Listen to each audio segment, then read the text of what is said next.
All right, back with another episode on being real, this time with a green background.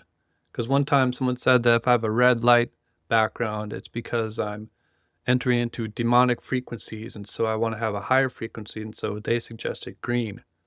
And green's the is that the heart chakra? I think that's the heart chakra. Yeah, that's the heart chakra. So we're in the heart chakra tonight, and that will be the theme going forward, at least for the remainder of this video. Now, that's a whole other thing in of its own self, but today I want to more specifically talk about religion again. Those are the things I'm always oscillating between: religion, culture, how we can sort of make a better one of both. And, it's hard to do. I'll be honest with you. It's hard to do. It's especially hard and draining to think about. But, I really have nothing else to do with my time. So might as well just give it a shot to take a crack at making this stuff better and at least explain it so other people can understand. Because it really does feel as though I'm one of the only people in this reality that sees through the actual matrix, not escaping the matrix and then going on to another matrix like Allah or any of the other religions, like actually seeing the entire matrix. Now, here's the thing about religion that you have to understand. For one, the gods that they worship, they're not even real. That's just the first absolute thing. And they're not real in the sense that you don't have to call it the specific name in order to get the response from the god. Like in programming, for instance, I got this function over here I've been working on. This function's got a bunch of different state calls and navigation calls and variables that are declared and data transforms and all this kind of stuff. In order for this code to work properly over here, I can't type a single letter incorrectly. Everything has to fit together like puzzle pieces in order to work, right? So it's declarative in the sense that it requires syntactical order for it to operate properly. This is why I like coding, because in a way, it's objective reality. You can have the right idea, but you can have one typo and it won't work. So it requires you to think deeply about what you're doing. And with religion, for instance, there's many different paradigms of religion that are basically don't even geometrically align together as ideas that can function together properly. And there's several of those, and I guess I'm just going to outline a few. So for instance, I went to Bible camp quite a lot. Basically every year till I was maybe like 15 or something. And I remember going to Bible camp, and it wasn't just in these occasions. I went to youth groups on Sunday, sometimes stuff on Thursday, always stuff on Wednesday. I was going to church like 3 or 4 times a week. Basically, my whole life growing up was basically church. And I think by the time, I was probably 11 or 12, I was basically checked out. Like, this doesn't make any sense. I'm not going to believe it, whatever. And from then, there were only a few different points that I really required in order to come to that conclusion. Like with most things, all you have to do is find 1 or 2 points and counter arguments to cancel out an entire branch of ideas, because everything else exists off of this branch or branches of a branch. If you find the root of the problem, you'll cancel out the idea pretty easily.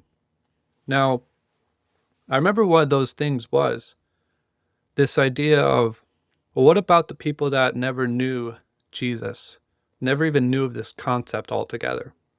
So they never had a Bible even. We're talking like poor countries or, whatever. Could be anything. People that came before, or the missionaries never taught them, or just think of a person that has never actually heard the name Jesus or God. They never had a concept of these things. Well, do those people still go to hell because, they didn't say the magic phrase, Jesus come into my heart, and so they didn't say the magical token phrase, and so they aren't granted access into the heaven? So do they just go to hell? And in that instance, I remember them saying, well, in those special occasions, no special occasions.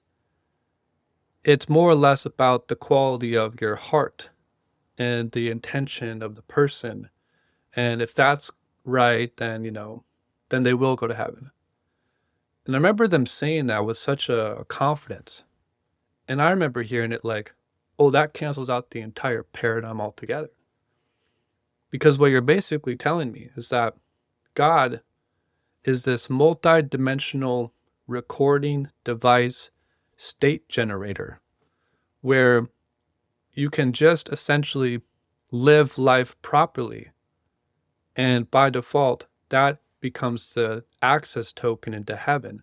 So you actually don't actually have to believe in Jesus. You can just live a quality life and do the right thing, because in certain occasions, for people who haven't known about Jesus, he just goes off the law of how they lived. And so why I say he's like a multi-dimensional state generator is because in order for that to occur, God himself has to be recording basically every aspect of your life and knowing that if you've ever been accessed to Jesus as being a real thing for you, if you've ever heard the name, it cancels out that mechanism. So now it is about, if you do believe in Jesus and ask him into your heart, now that switch has been flipped and now that paradigm is real. So there's the state of which where if you have never heard Jesus, this mechanism works for you. And then there's the other state of where you have heard Jesus, so now you're falling under this paradigm where you do have to ask him into your heart to go to heaven. So essentially there's two different cancel routes that determine whether you go to the good place when you die. And this is just how my brain has worked for the longest time. And so when you get to that level where, okay, well, God is basically determining that you have to ask him into your heart in order to go to the good place. Isn't the quality of how you live your life just more of a better and predictive example of who you were as a person rather than just saying the magical phrase? Like, for instance, what if I just lived my life properly, lived my life Christ-like, and just did that, and didn't ask Jesus into my heart? Would I still go to hell then? Because, like, what is the actual magic phrase of asking Jesus into your heart? What functionality is that offering the paradigm of God? Like, why does he require that from me? He's this infinite, vast, ultra-dimensional, parallel thing that is so beyond our comprehension. Why would it care about the types of words and mouth noises that I use to generate to give me access to it? Because that's probably not even the language that it responds to. It always responds to intention. It responds to your higher order. It responds to the faculties inside yourself, which are so interdimensionally connected that they're basically metaphysical properties of the soul. So having that last little bit of whether it's Jesus that you have to ask into your heart, or some say it's Jesus, or Yeshua, or Yah, or whatever it is. These are all semantic letters and mouth noises of how we think this God requires us to address it. And what I'm basically saying is that you don't have to call it anything. And that was the moment, I think, where, I don't know, that was the moment where I cracked the matrix. And you can apply that to basically every other God as well. Whether it is Allah or is the Jewish God a different God? Because I don't understand the difference between these things. You see, that's kind of the point, right? One of these gods apparently is real. And we're all fighting for which God? Which God's real? Which one's the real one? Well, another problem with this stuff is one of them has to be real. And if that one is real, then that also has to be real for me as well. And so why would I be not called certain gods. Let's think about it for a sec. If Jesus is real and this God is out there in the ether, in the universal space-time continuum, he is the God of all gods that created all things. Why do I not feel this intrinsic and almost karmic quantum pull to his name or to the idea of this? I don't. So to follow God, to follow this very generic and traditional version of God, would actually be to go against my own way of what I feel is right for me. So in some way, I have to go against my intuition to follow a God, because by doing that it doesn't make sense to do. And so I'd rather just do what I'm supposed to do and what I want to do, utilizing still the principles I've learned from these ideas, but following the orders of what I want to do. Well, how I am perceiving reality metaphysically, the journey of my soul. Why can't I just do that? And this is where we start to get into the problem, where you can do that. And I think that we've been trying to tie this idea down. We've been trying to restrict the self, because restriction is the only paradigm that we know in order to remain control. And that's what religion has basically always been. It's been a control mechanism. You know, all you sheeple need to get in line and do the right thing and build a society, because if you don't, if you act out of place, you know, the God up there, he's going to smite you down and send you to hell. Really, like, just think about the concept of this. Does this even make any sense? Really go down the belief system, the architecture of what you believe. Does it even make sense? No. If you're honest with yourself, it doesn't make sense. Doesn't make sense. And because it doesn't make sense to you, if it doesn't, well, doesn't that sort of prove that the concept is wrong? Because this God apparently made me, and so he made me who I am. He knew my beginning and my end, right? That's what Taoists like to say. He knows your beginning, your middle, and your end. He knows how you'll turn out. Well, he, if we still want to gender this thing, he knows me, my beginning, my middle, and my end. And he created me. And he made me all of that I am. So where exactly does the free will extend? Like, is there a limitation vertically how the time is cut, where I'm in a free will moment right now, and then 10 minutes from now I'm no longer in a free will moment, because in order to know my beginning, my middle, and my end in a way that makes my life basically predetermined. I mean, when you can know the beginning and the end, everything in between is this chaotic but orderly mess towards going from one thing to the end thing, right? Because how you go from one to the other is going to go through a series of different paths, but ultimately you're going to end up at the same spot, which is the ending, which this God apparently knows. So God made me this bright and intelligent and smart and geometrically minded, and yet I don't believe. So am I at fault for my own sin because I'm enacting out exactly what I believe is right for me, which isn't even going counter to what the God would even want from me at all? I mean, I guarantee you, you take the average Christian or the average, Muslim, or I just think all these things are just dumb. I'm going to be completely honest with you.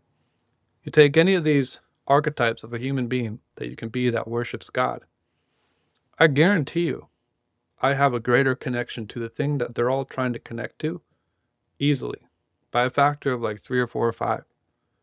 I'm connected with this thing all the time. I'm interacting with the voices in my head, which are giving me lectures and downloads of shit that there's no way I could have came up on my own, but I'm interacting with it all the time. I'm getting visions of things that are so wild and so crazy, things that have to be metaphysically ordered. Yet, is that not what God is? You see, even the spiritual people, they have this problem. Spiritual people, they try to create a ritual around connection to God. Church people do it too. I mean, all the religious people have a ritual. They connect to their God. They have to pray. They have to read this book. They got to do this all kind of stuff, and that determines how the God will treat you, how well you're serving Him. Or again, to even give this thing a gender is crazy because it's literally not a gender because it doesn't have a body, right? So, anyways,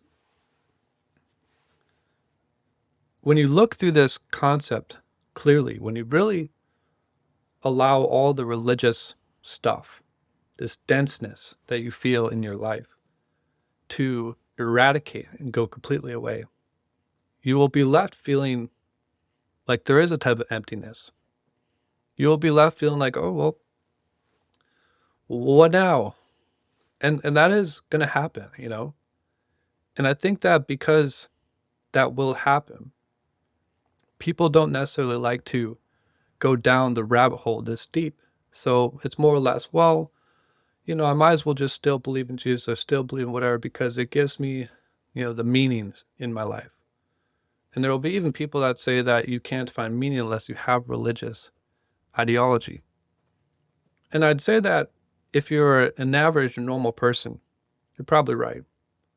But when you are allowed to live in a way within the construction of the increasingly rich world that you can build within yourself, where all of information is connected all together, you are just an observant vehicle of consciousness. You realize that you don't have to explicitly put meaning onto anything because the higher quality of your consciousness, you will just find the meaning in everything that you look at. Right? How many of these people, these Christians or religious types, are all about war, war, war. We need more war. We need to fight the bad side because they believe. I don't have any of these systems in place where I even think that war is something that makes sense at all. I'm beyond the paradigm altogether. War. That's one of those really old-fashioned, outdated mechanisms of control. I mean, the fact that we have war in 2023 and going into 2024 conveniently, it doesn't make any sense that it's something that's authentic. It seems constructed. It seems as though it's something that is artificially created to purport the division. Now, all of this ties into this stuff completely. Religion, war, left, right, my beliefs, your beliefs, God, what is right for the world. All of these are encapsulating patterns that when you get down to the construction of the idea and even the resonant frequency of the idea, they, like I said, they don't even make any sense. Really, I mean, the same can be said for so many other topics. It's actually unbelievable that so many of our people that we're supposed to look up to are still so heavily indoctrinated into systems that aren't even real. Like I was saying with the whole, Bible camp religion thing, how you can cancel out the idea of the God that they believe in by just a couple simple geometrical ideas. I mean, there's so many more than that even. There's so many ideas that you can use to cancel out much larger structures. And the fact that you can even do that at all instantiates that the paradigm that whatever you're setting isn't even real. It's only real to the degree of how much you want to place it there. So you can quite literally believe in God and Jesus as a structure and have that be a beneficial source for you. But it doesn't mean that what you're believing is explicitly or absolutely real. It just means that it's the most helpful theme for you to contextualize your reality. And the semantics that you use to connect with this thing is your own programming language in essence. Because I'm connecting with the thing that everyone else is trying to connect to. And like I said before, probably connecting to it a lot better than most people because I don't have the common modes of how people connect with it.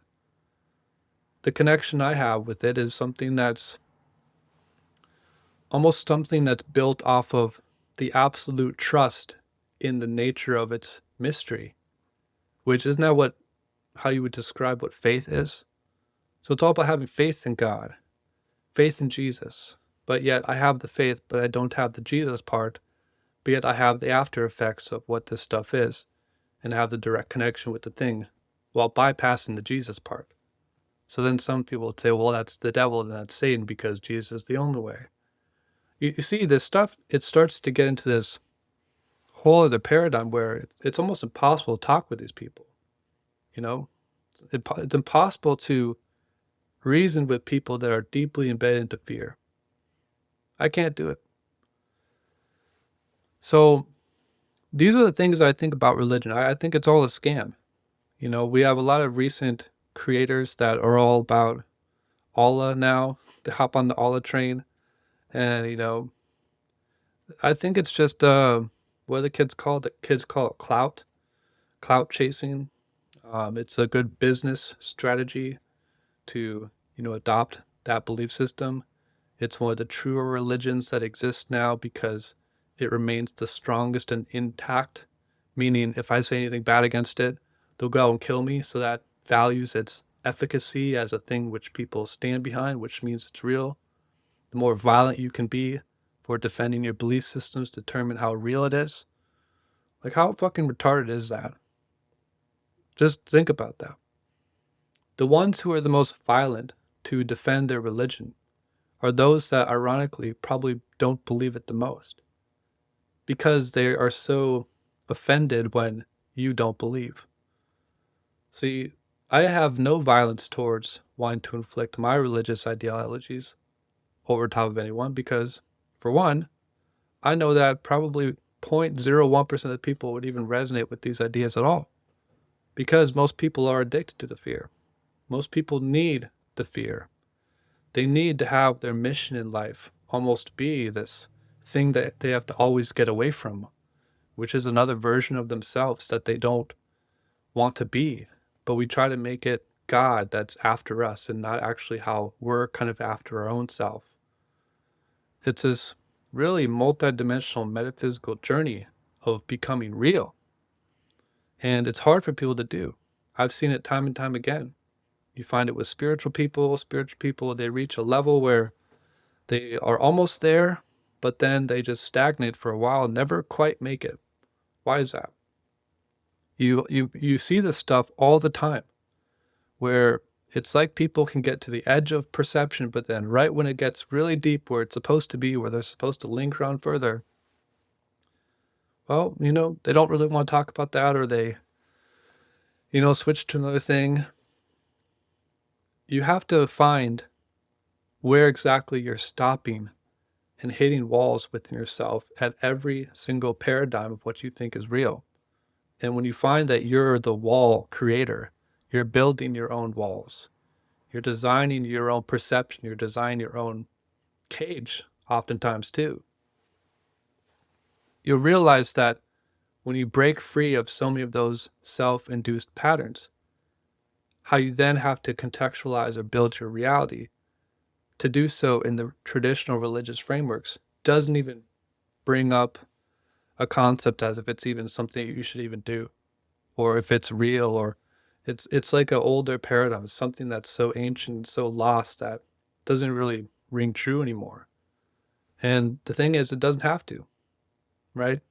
Back to the original idea where you don't have to believe in Jesus to get the effects. You don't have to, you know, declaratively say his name in a semantic order in order to go to heaven, because in some cases it was the more the character and the quality of the soul more than it was, you know, the actual if you believed or not. Well, in those cases, how does God determine which those effects switch or transfer over? Where does the time get cut and those different attributes get applied to your life? When and where and why? And how did I know? You see, when you think about it logically, there's almost this instance where People don't want to use logic because that's still material. But you'll find that when you use logic, if you use logic the right way and the right kind of logic, you'll find that you're essentially building crystalline structures of intuition, which are divine placements of things which exist in a particular order. That's what logic is, in a sense, when we're talking about things metaphysically. Logic is this global state of things which exist the way it is. Then you can utilize these things to create lines with ideas and determine what's real or not. It's far from imaginary. It's far from making up stuff in your mind. You're actually tapping into, it seems like, the energetic structure of how this universe is operating. Now, I don't really know how much further I want to go into that topic, but the religion thing is tough. It's tough. People, they want a God. They really want someone to save them. They want him to come up, floating down from the sky, and, I believed, so take me with you. What do these people really think is going to happen when the great solar flash occurs and he comes down and we all disappear? Like, can you even describe the metaphysical transference of energy and what that would even feel like? That's the thing that you miss a lot of times with Christians, really with anyone religiously minded at all, is the feeling domain of their reality. Basically appears to be the thing that they don't ever do. How often do you imagine and really even see in real life Christian people? They'll be eating hot dogs and hamburgers and going to potluck where they eat macaroni and cheese and stuff down whatever, and still go to McDonald's and all this kind of crazy stuff. I mean, you're not really honoring or worshiping your temple, are you? You see, to believe in religion in the way that people believe it, I'm gonna just say it right now, you have to be dumbed down.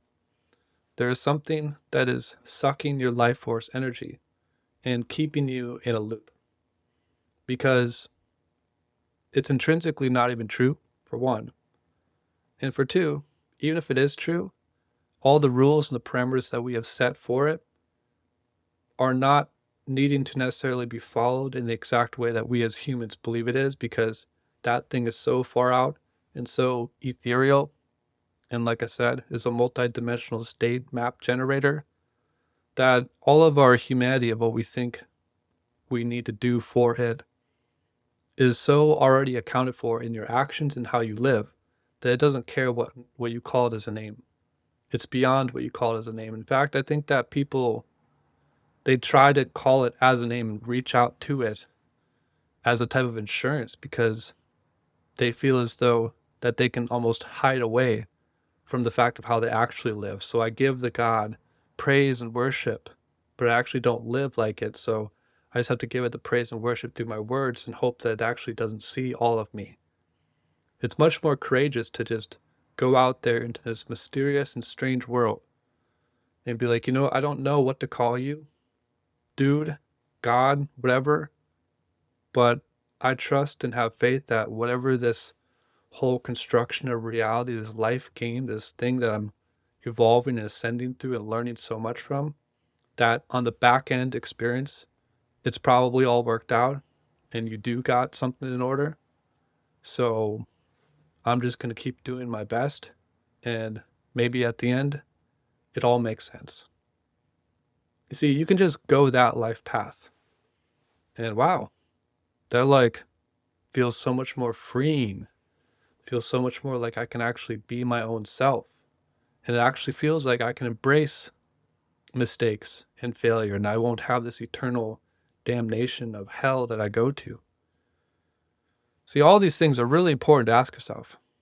And I think you would be better off if you adopted that mindset more than the ones that is currently being pushed onto our society in this increasingly religious world that's occurring. Because again, I think it's all a trap.